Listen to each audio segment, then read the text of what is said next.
Bienvenido a su programa Las Suelas Ideas, este gran evento que gracias a Grupo Salinas, Comex, Pepsi, Banamex, Café Punta del Cielo, Aeroméxico y muchos otros más patrocinadores lograron que sea una realidad. Eso fue del 8 al 10 de noviembre, pero déjenme platicarles en este Proyecto 40, les traemos lo mejor de estas conferencias.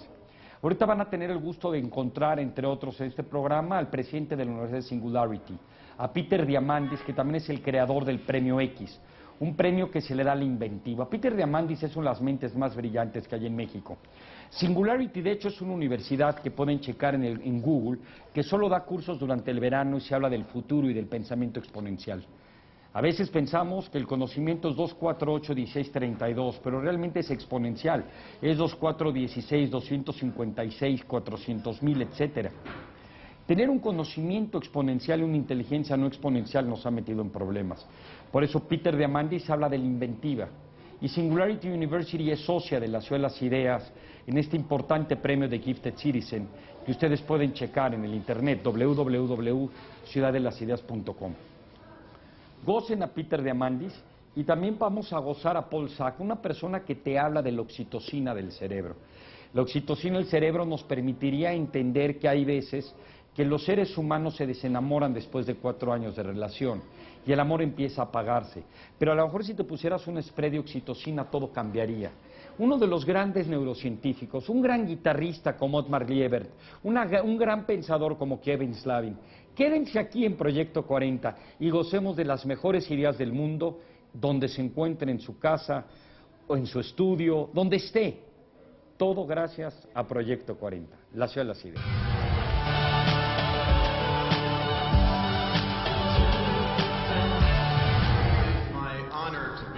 Me siento muy honrado de estar aquí el día de hoy en este evento excepcional como invitado de Andrés y de Ricardo Salinas para hablarles sobre las cosas que me apasionan. Desde mi punto de vista de estudiar las tecnologías exponenciales como cofundador y presidente de Singularity University, hasta la labor que he desarrollado en la fundación del X-Prize para realmente tratar de resolver los grandes retos del mundo, yo creo que estamos viviendo en un tiempo, una época extraordinaria, donde literalmente vamos a poder resolver todos los grandes desafíos que enfrenta la humanidad. Este año escribí un libro titulado Abundance, The Future is Better Than You Think. El futuro es mejor de lo que usted piensa, que analiza el impacto de estas tecnologías que tienen un crecimiento exponencial y de cómo van a cambiar la vida de miles de millones de personas.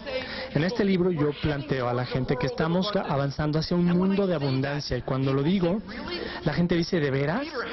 Peter, ¿no has oído hablar de la crisis económica en Europa? ¿No has oído hablar del terrorismo aquí y allá y de los asesinatos? Y digo, caramba, estamos viviendo en una época en la que los medios son los que distribuyen drogas y las noticias negativas son la droga que distribuyen. Porque en todos los equipos que tenemos, en nuestro smartphone, nuestro tablet, la televisión, el radio, los periódicos, estamos escuchando día y noche, 24 horas al día, la misma historia, una y otra vez. Con razón la gente siente pesimismo, con razón la gente tiene una visión pesimista, negativa del futuro. Pero déjenme mostrarles la verdad, déjenme mostrarles los datos, porque en los últimos 100 años hemos estado viviendo en una época extraordinaria. En los últimos 100 años la esperanza de vida humana se ha más que duplicado. El ingreso per cápita en todos los países, ajustado con base en la inflación, se ha multiplicado en más de 3 veces. El costo de la comida ha bajado muchas veces, el costo de energía, el transporte 100 veces menos caro, el costo del transporte más de 1000 veces. Steven Pinker de Harvard nos dice que estamos viviendo la época de mayor paz en la historia de la humanidad. El hecho es que la tecnología es una fuerza que libera recursos. En los últimos 100 años ha sido la tecnología la que ha estado impulsando esta transformación de la humanidad. Y déjenme decirles una cosa, no se detiene. se está acelerando. En mi libro, Abundance, abro con la historia de este hombre. Del lado izquierdo tenemos a Napoleón III. El año es 1840 y Napoleón III estaba invitando al rey de Siam a cenar. Napoleón alimentaba a todas sus tropas con cubiertos de plata. Él usaba cubiertos de oro, pero al rey de Siam le dio utensilios cubiertos de aluminio. El aluminio del año 1840 era el metal más preciado en el planeta. No había un lugar en donde uno pudiera extraer aluminio puro de la tierra. Todo estaba ligado a oxígeno y a otros materiales para formar óxido. Aunque el aluminio representa 80% de la tierra en peso, era muy difícil extraer el aluminio y valía más que el oro y la plata. Es por eso que la punta del monumento Washington, en Washington DC, está hecha de aluminio, porque en esa época era el metal más precioso del planeta. Después vino la tecnología de electrólisis que nos permitía extraer el aluminio. Y ahora pensamos, con una gran eficiencia, ahora pensamos en latas de aluminio, papel aluminio. No nos importa, damas y caballeros, ese mismo mecanismo a través del cual la tecnología puede tomar algo que era escaso y hacerlo abundante, se cumple en muchos otros frentes. Pensamos en la escasez energética, pero estamos viviendo en un planeta que está bañado en energía. Cada año, 5,000 veces más energía llega a la superficie de la Tierra de la que consumimos como especie en un año. El costo de la energía solar bajó 50% el año pasado y 50% el año anterior. La cantidad que estamos produciendo está creciendo a 30% al año. Estamos viviendo en una época de abundancia energética. Y si eso es verdad, también estamos viviendo en una época de abundancia de agua, abundancia hídrica. Hablamos de la escasez de agua, pero vivimos en un planeta de agua, un planeta que está conformado 2/3 partes de agua. Sí, 97.5% del agua es agua salada, 2% es hielo y 0.5% es el agua pura por la que nos peleamos en la actualidad. Pero hay tecnologías excepcionales que están en el horizonte en forma de nanomateriales. El trabajo del slingshot de Dean Kamen, que va a tomar el agua y la va a hacer tan abundante, ¿no? Tomarla del agua salada o de otras fuentes, igual que el aluminio dejó de ser un recurso precioso y escaso. Este hombre, un guerrero Masái, en el corazón de Kenia, con su teléfono celular, tiene mejor comunicación móvil que el presidente de Estados Unidos hace 25 años. Y esa persona tiene un teléfono inteligente, tiene acceso a Google, tiene más acceso a más información que el presidente de una nación hace 25 años. Vive en una abundancia de información y comunicación. Y adivinen qué, esos smartphones, esas tecnologías están a punto de convertirse en mucho más que un medio de comunicación. Están a punto de convertirse en nuestro doctor y en nuestro maestro. Este año, hace apenas 9 meses, estaba yo en la escena con Paul Jacobs, el presidente y director general de Qualcomm, en el CES en Las Vegas, anunciando lo que se llama el X-Prize Tricorder de Qualcomm. Este es un premio que reta a equipos de todo el mundo a construir un dispositivo móvil,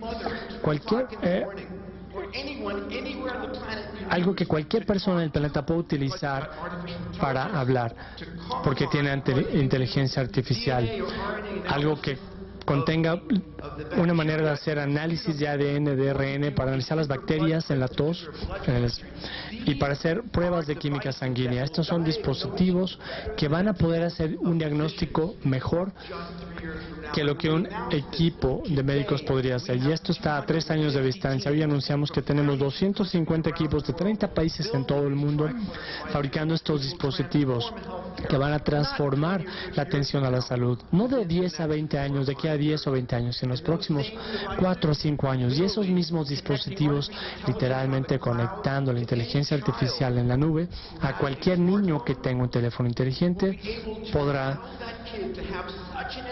tener una experiencia educativa que no es posible comprar en este momento, porque literalmente la democratización del cuidado de la salud, de la educación, van a transformar a nuestro planeta.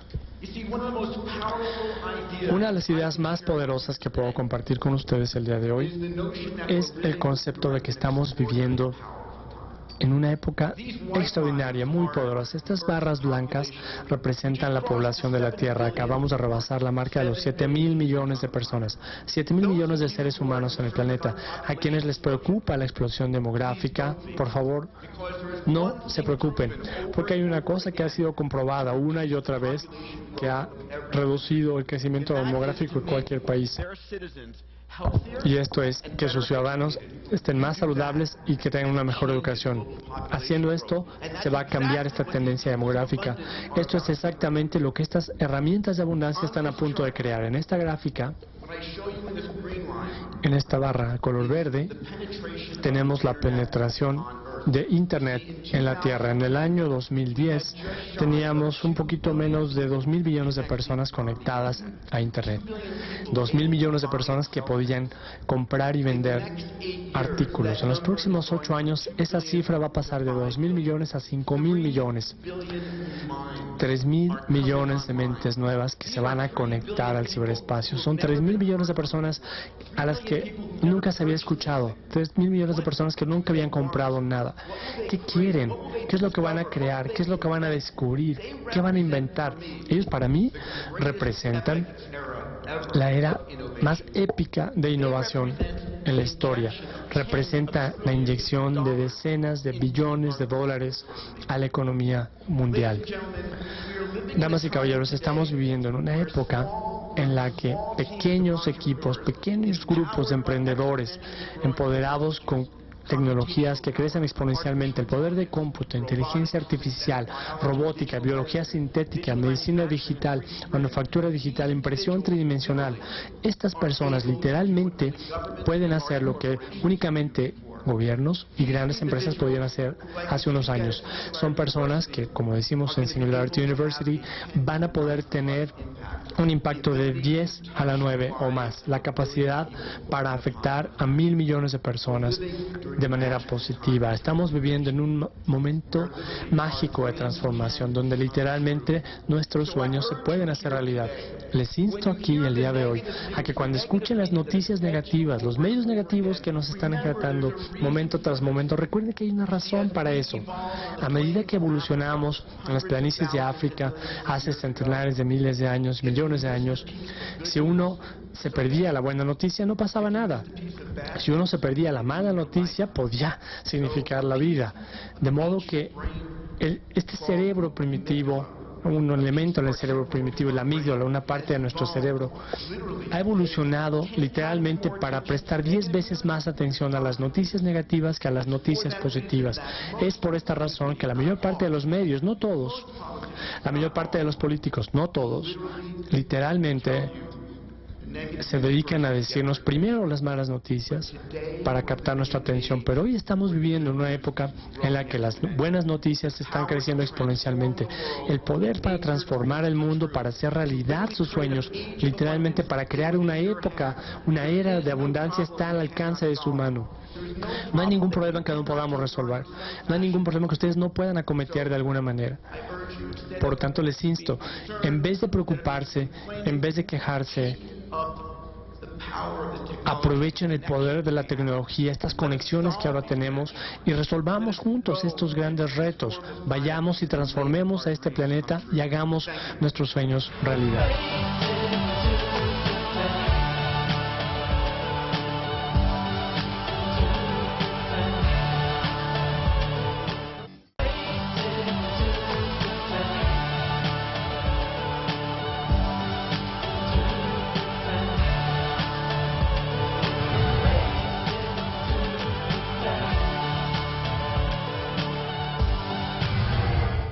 Buenos días, Puebla.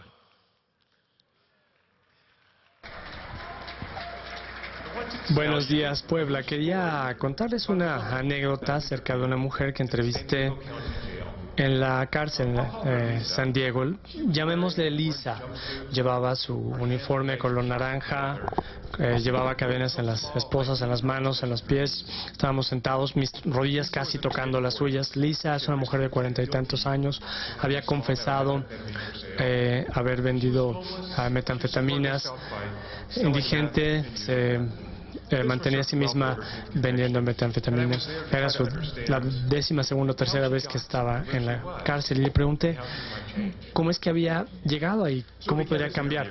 Empecé a entrevistarla. ¿Cuándo empezó usted a consumir marihuana? A los 13 años. ¿Cuándo empezó a fumar metanfetaminas? A los 13 años. Dije, ¿qué pasó en su familia a los 13 años? Y me dijo, mi mamá consumía metanfetaminas y necesitaba una compañera de parranda y pues, entonces ella fue la que me introdujo a las metanfetaminas. Y después Lisa empezó a llorar y me dijo, y ahora cuando mi mamá me llama a la cárcel y me dice, te quiero, no le puedo decir que yo la quiero, no se lo puedo repetir. Entonces, rompiendo todo el protocolo médico, le dije, no creo que tengas que decirle que la quieres, tu mamá te hizo una cosa horrible. Lisa había sido violada por las metanfetaminas, se había prostituido por las metanfetaminas, se había casado un hombre que también era drogadicto, que la golpeaba. Una vez le fracturó el cráneo, casi la mata.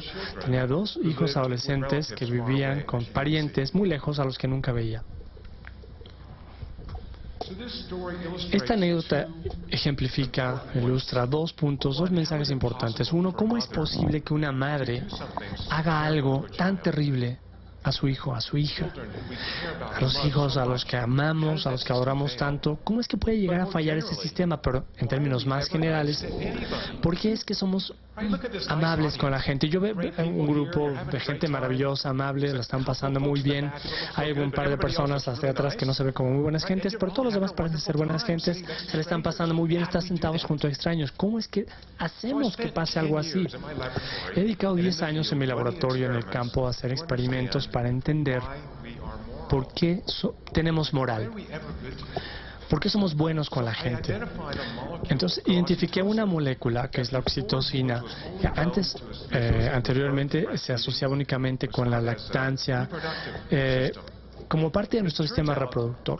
Resulta que encontramos que el cerebro libera oxitocina en el cerebro, y cuando liberamos oxitocina en el cerebro, somos más dignos de confianza, más honestos, más justos, sentimos más compasión, somos más generosos, mayor sentido de caridad, manifestamos, expresamos estos comportamientos morales. Ustedes dirán, ¿pero cómo puede ser? ¿Cómo podemos tener este comportamiento moral en el laboratorio? Entonces vamos a hacer un pequeño experimento aquí mismo. Imagínense ustedes que tengo un montón de dinero que lo puedo compartir con ustedes. Vamos a dividir el teatro a la mitad. Ustedes en la derecha. Les he dado 100 pesos y su experimento es el siguiente. No deje que el otro lado escuche, ¿ok? Lo que tienen que hacer es decidir cuánto ofrecer de sus 100 pesos a otra persona al otro lado del teatro. Lo pueden hacer, lo tienen que hacer por sí solos, no pueden verlos, no pueden hablar con ellos. Pero si les gusta su oferta, yo les voy a pagar a los dos, ¿ok? Si no les gusta su oferta, todo el dinero desaparece, ¿ok? Esa es la condición. Piensen en eso en un momento. ¿Cuánto dinero compartirían ustedes con un extraño? ¿Cuántos de esos 100 pesos estarían dispuestos a compartir con un extraño? ¿Qué harían? A ver quién me dice. 50%. Es la oferta más común, 50%. Resulta, en casi todos los países, siempre se aceptan las ofertas de 50%. 100%, tenemos una persona súper generosa. Eso fue lo que hicimos a continuación. Preguntamos, ¿bajo qué circunstancias daría usted más de lo mínimo necesario para que se aceptara su oferta? Resulta que después de tomar oxitocina en la nariz, nos llega al cerebro, las ofertas son como 20% más generosas. Entonces uno está dispuesto a ceder 20 pesos más a un extraño con el que estamos interactuando por computadora si aumento tu nivel de oxitocina. ¿Y sabes qué? Además va a estar más contento. Te vamos a torturar, tomamos mucha sangre en estos experimentos, hacemos de todo, obviamente se les paga a las personas. Sin embargo, si yo aumento tus niveles de oxitocina, vas a ser mucho más generoso. Y de hecho, no tiene que ser con oxitocina sintética. Si te pongo a ver una película triste que haga que tu cerebro libere oxitocina, va a ser lo mismo, va a ser mucho más generoso. Lo mismo pasa con la compasión, con la confianza, con la caridad. Hemos hecho estos experimentos una y otra vez. Ok, entonces tenemos una biología subyacente de la moral. Pero ¿cuándo falla este sistema? Aquí es en donde es la parte interesante. ¿Saben cuándo falla el sistema? Cuando hay problemas genéticos. La persona a la que se diagnostica como psicópatas no tienen esta respuesta a la oxitocina. Están en modo de supervivencia, no se conectan emocionalmente con otras personas. Casos de abuso sexual, largo plazo, abandono, descuido. Este sistema del cerebro que nos conecta con otras personas, el que procesa la oxitocina, es lo que hace la oxitocina, nos conecta con los demás. Este sistema se apaga, se desactiva. Y igual que con el uso excesivo de drogas como cocaína, metanfetaminas. Si ustedes consumen metanfetaminas una y otra vez, consumen este sistema, destruyen este sistema en el cerebro que nos hace sentirnos bien, para hacer el bien. La evolución, por lo tanto, nos ha diseñado con un sistema en el cual yo hago amable para las personas a mi alrededor, las personas sonríen, se ríen y dicen, ¡ay, qué buena gente, quiero estar con él! ¿Okay? ¿No les parece sorprendente?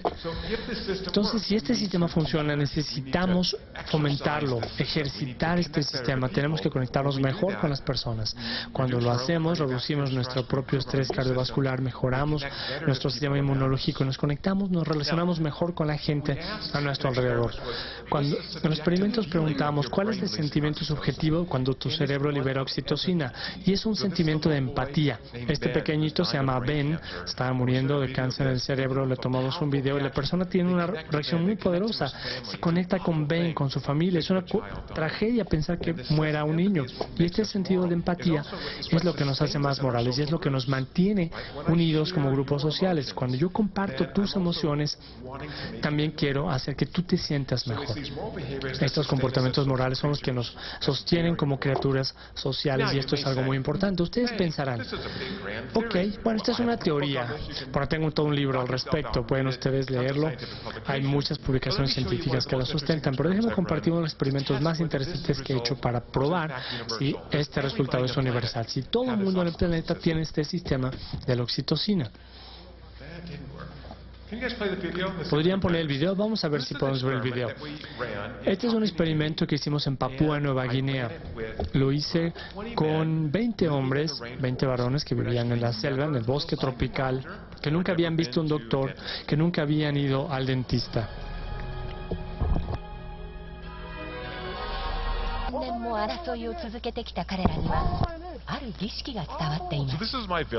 Este es un aldeano en Papúa Nueva Guinea. Estas personas tienen esas danzas rituales desde hace miles de años.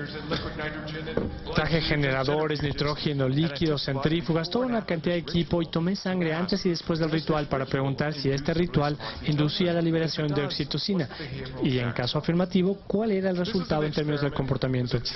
Este es un experimento, hay un trabajo técnico, se llama FUBAR. ¿Saben qué significa FUBAR? Ya se imaginarán lo mal que salió con este experimento. Todo lo que podía salir mal, salió mal. Estuve en esta aldea como una semana sin electricidad, sin agua potable, sin drenaje. Uno está en despoblado.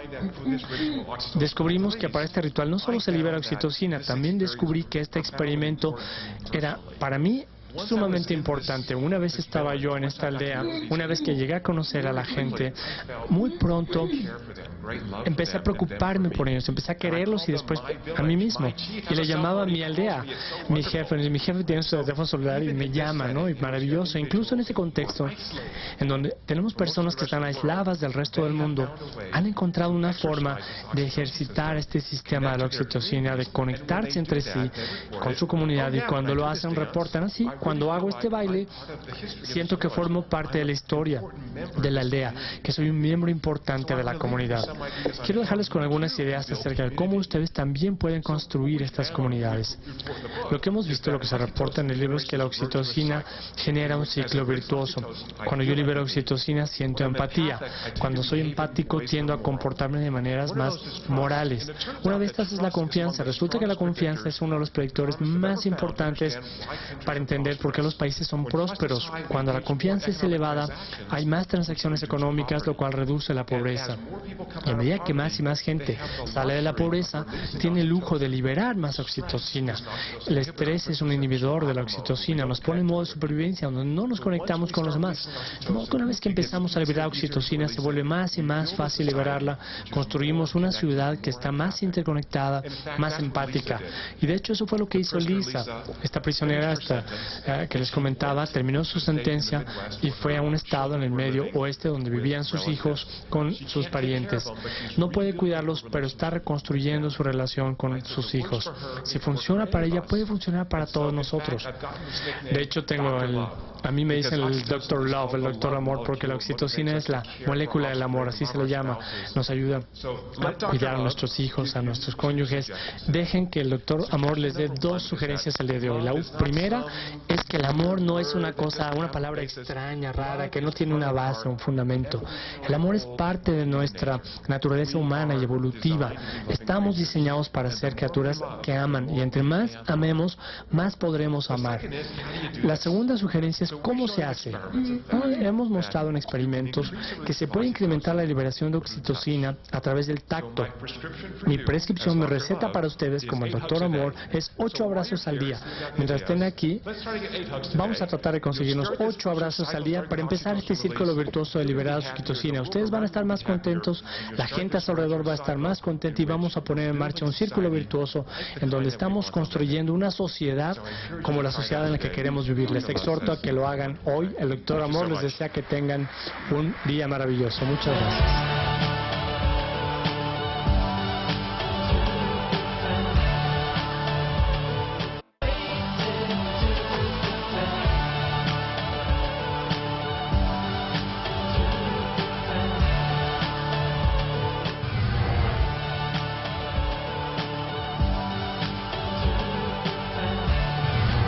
Por favor, bien. Esta es una fotografía que tomó Michael DeGeorge, un artista de Nueva York, que es la Patagonia, y es una fotografía reciente, vívida, estuvo ahí y realizó un esfuerzo enorme, pero también se ha modificado mucho digitalmente y se ha hecho un nuevo trabajo. Por lo tanto, los contornos están dados de acuerdo con las vicisitudes que ha sufrido el índice Dow Jones. Por ejemplo, este precipicio tan pronunciado que tenemos ahí está exactamente tomado antes de la Gran Depresión, y más o menos nosotros estamos en esta parte. No estoy tan seguro de que tan escarpado sea todo esto. Bien, aquí tenemos el mismo índice en Hong Kong, que es sumamente similar en cuanto a la topografía se refiere. Y aquí quiero decirles que esto es arte, es una metáfora.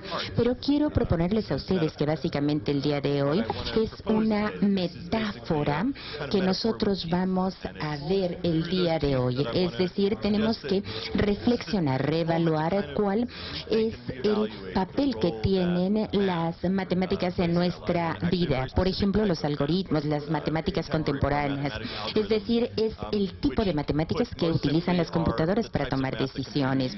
Y las matemáticas eran algo que nosotros extraíamos del mundo, que las derivábamos de ahí y empezamos a utilizarlas para modificar el mundo que nos rodea, el mundo interior que todos llevamos dentro. Este tipo de algoritmos, cuando se repiten sucesivamente, se calcifican, se anquilosan y definitivamente se vuelven así de reales. Y yo empecé a pensar en esto una vez que iba a bordo de un avión hace un par de años y estaba sentado junto a un físico húngaro que me platicó una historia verdaderamente sobresaliente, y le dije, bueno, ¿qué hizo usted durante la Guerra Fría? Y me dijo, bueno, estaba trabajando en la tecnología de aviación, porque de esa manera, bueno, en ese momento en la Unión Soviética estaban verdaderamente sedientos de tener una tecnología similar y por lo tanto la estábamos analizando. Y yo le pregunté, bueno, esto se suponía que no iba a pasar y nosotros vimos cómo tenía que ocurrir esto. De esa manera nosotros empezamos empezamos a ver cómo funcionaban estas tecnologías cuando nosotros nos encontrábamos a bordo de un avión. Por ejemplo, era la tecnología acerera. Aquí nosotros teníamos que ver cuál era la invisibilidad al radar. Si nosotros tomábamos ese avión y lo podíamos desglosar desde el punto de vista del radar, podíamos ver cosas tan insignificantes como una parvada de aves. Aquí teníamos un radar y podíamos detectar a cada una de las pequeñas avecillas que estaban volando. De lo contrario, habríamos hecho un mal trabajo. Ahora, me dijo, no utilizamos un radar, sino que estábamos utilizando señales eléctricas para ver qué era lo que estaba ocurriendo, y eso no tenía la firma del radar. Aquí esto se relacionaba con las Américas, y yo le dije, bueno, pues usted eliminó realmente lo que era la investigación aeronáutica durante los últimos 60 años, pero ¿qué hizo después de eso al haber crecido? Y me contestó, pues yo estuve en la industria de servicios financieros. ¿Por qué? Porque han estado recientemente muy difundidos. Y yo le pregunté, bueno, ¿qué hace un físico con Wall Street? ¿Cuál es la caja negra que nosotros tenemos en Wall Street? Y él me dijo, bueno, en realidad esto fue muy curioso porque era exactamente como la caja negra que tenemos a bordo de los aviones, y era tener una semejante para lo que ocurre en Wall Street. Es decir, que es un gran negociador institucional, me dijo, y al mismo tiempo esto es muy semejante a lo que nosotros tenemos cuando hacemos también algoritmos aeronáuticos. Es decir, cuando nosotros vamos a negociar 1 millón de acciones, vamos a decir, de Procter & Gamble en el mercado, en la bolsa, es como un avión, es decir, no podemos permitir que los demás vean esto. Por lo tanto, esto debe ser invisible. Debemos utilizar muchísimos algoritmos y dividir esto en millones de pequeñas acciones para que haya un camuflaje financiero. Y después empezamos a ver la belleza de todo esto, es decir, que las mismas matemáticas que nos permiten desglosar todo esto en pequeños fragmentos son las mismas que nosotros utilizamos para detectarlos. Así que si necesitamos una imagen de lo que es la bolsa de valores, por ejemplo, el 70% del mercado de valores de todas las acciones negociadas se negocian de manera algorítmica a través de este tipo de matemáticas. Es lo que ocurre cuando la complejidad de la bolsa de valores per se empieza a rebasar la capacidad que nosotros tenemos para entenderla. Cuando nosotros entendemos cosas que leemos, eso es fácil, pero cuando ya no es posible, entonces empezamos a perder contexto. Por ejemplo, el 90% de la bolsa de valores puede desaparecer, y por eso nosotros tuvimos esta recesión terrible de los 2 minutos con 45 segundos. Es decir, esto fue simple y sencillamente lo que ocurrió. Esta es una de las consecuencias inevitables por las que nosotros no podemos leer lo que es ilegible. Es decir, aquí ya no podemos leer de manera colectiva y por lo tanto las cosas se vuelven invisibles e ilegibles para nosotros. Y hay muy pocas personas que están trabajando en este problema, en este consciente colectivo. Tenemos un grupo de científicos en Chicago que realmente pueden acceder al mercado y empiezan a ver qué es lo que está ocurriendo en él. Cuando encuentran un algoritmo, lo toman, lo sacan y dicen, ok, pueden identificarlo y pueden decir, bueno, vamos a hacer lo que siempre hemos hecho y lo podemos también llegar a negar. Es lo mismo que ocurre con las constelaciones del universo, es decir, cuando se toma conciencia sobre ellas, a esto nosotros le llamamos el cuchillo, el carnaval o el shuffler, que en un momento dado nos permite barajar la situación, o también el crepúsculo. Pero esto no está funcionando tal y como debería funcionar en los mercados. Así que ven ustedes, este libro es un libro sobre la genética de las moscas. Estuvo a la venta en Amazon y se vendieron más de 1.000 millones $730,045.91 y llegamos a una cifra verdaderamente importante, más de 23 millones de copias. Es exactamente lo que nosotros vimos cuando hubo esta recesión terrible. Es decir, aquí tenemos una serie de algoritmos que se están buscando entre sí cuando no tenemos ninguna supervisión de ningún tipo, ni humana, ni en función de las máquinas. Aquí podemos hablar acerca de plenitud. Por ejemplo, podemos hablar acerca de Netflix. Netflix se utiliza para detectar qué película es la que nosotros queremos ver. Esto es lo que se conoce con el nombre de algoritmo pragmático. Y aquí esto parece ser muy suave, pero podemos ver que a Netflix lo emplea el 60% de usuarios que verdaderamente están en un caos pragmático, y probablemente esto sea ya un mundo completamente diferente. Ahora, si nosotros nos vamos un poquito más allá, ¿qué podemos decir? Bueno, esto no tiene que ver tanto con la película que queríamos ver, sino realmente con la película que queremos hacer. Aquí podemos hablar acerca de lo que ha ocurrido en la industria de Hollywood, porque de esa manera nosotros podemos utilizar gadgets que nos permite emplear los algoritmos para saber si esta película va a ser una película de 20, 30 o 5 millones de dólares. Y el punto aquí es que en Google, por ejemplo, podemos utilizar esto, pero no solamente a manera de información, sino a manera de cultura. Y aquí lo que ustedes ven es la física de la cultura. Y cuando se caen estos algoritmos, tal y como ocurrió en Wall Street, es que debemos preguntarnos qué es lo que podemos hacer en este sentido. Y esto realmente se ha adentrado incluso de nuestros hogares. Aquí tenemos, por ejemplo, a los robots Roomba, que están tratando de hacer prácticamente lo mismo porque tenemos ideas muy diferentes de nuestros hogares. Estas son una especie de arquitectos secretos y nos pueden decir cómo diseñar mejor nuestras habitaciones, nuestra recámara. Y aquí, si nosotros queremos seguir utilizando estos algoritmos, podemos utilizar este elevador que nos permite controlar lo que nosotros vamos a hacer antes de incluso entrar. Es decir, en vez de decir, bueno, vamos a dejar que todo mundo se meta a un elevador y se vaya al piso 14 o al que quiera, nosotros vamos a seleccionar a la gente. Entonces, ahora cuando la gente ve esto, verdaderamente se aterroriza porque vemos que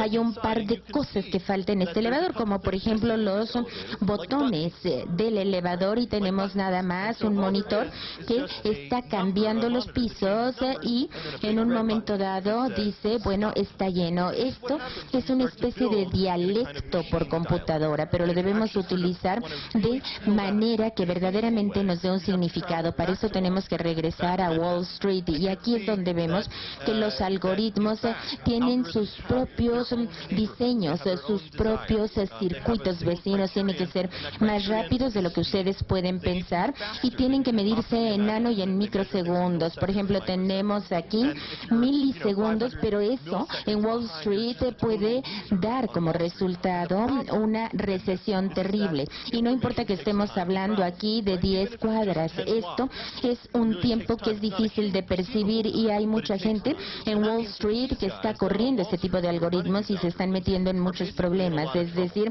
aquí esto tiene que ver con la Internet. Podemos considerarla como un sistema de amplia distribución, pero aquí lo que ocurre es que se distribuye en Manhattan, por ejemplo, de este hotel que tenemos en el centro de la ciudad, y si estamos corriendo los algoritmos y queremos que funcionen, tenemos que ubicarlos exactamente donde deben estar. Entonces, los algoritmos tienen su propia zona circunvecina, y las arquitecturas realmente ahora nos permiten ver cómo debemos utilizar ciertos materiales y distintos stacks de servidores. Estos son los motivos fundamentales, porque esto realmente nos lleva a ver que en un momento dado no podemos extraer el mismo nivel de utilidades que podemos sacar con Twilight. Así que aquí nosotros vemos este tramo que tenemos entre Chicago y Nueva York, y aquí, para que corra un cable entre estas dos ciudades y pueda llevar esa señal,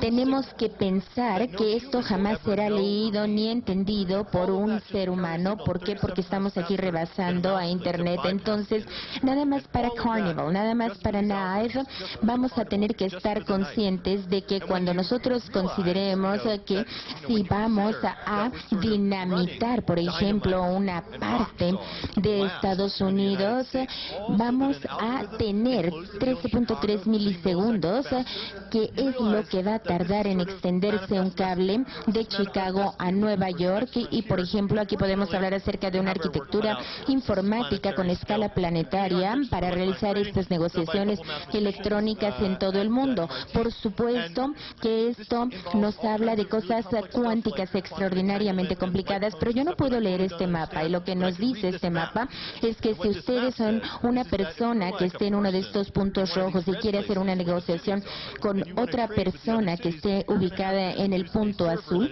lo tendrán que hacer de la manera más rápida posible. Y si hacemos esta negociación inmediata, pues entonces a lo mejor nos vemos varados en el centro del océano. Por lo tanto, tenemos que tener plataformas, etcétera, para saber cómo vamos a sacar dinero, incluso pensando en estos algoritmos. Pero aquí el dinero no es la parte fundamental. Es decir, aquí tenemos que pensar en cómo vamos a cambiar el planeta, nuestro planeta, con esta eficiencia algorítmica. Y si ven ustedes aquí, cuando vemos estas montañas que se encuentran cerca de los Himalayas, tenemos que ver cuál fue la profecía que nosotros vimos desde la época tectónica. La Tierra siempre ha sido conformada por la naturaleza y por el hombre, y ahora tenemos fuerzas que evolucionan en paralelo, y de esa forma vemos que esto es lo que ha conformado nuestro planeta y nuestras vidas.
Espero que les haya gustado. ¿Qué les parece Peter Diamandis? Sobre todo, chequen lo de Singularity.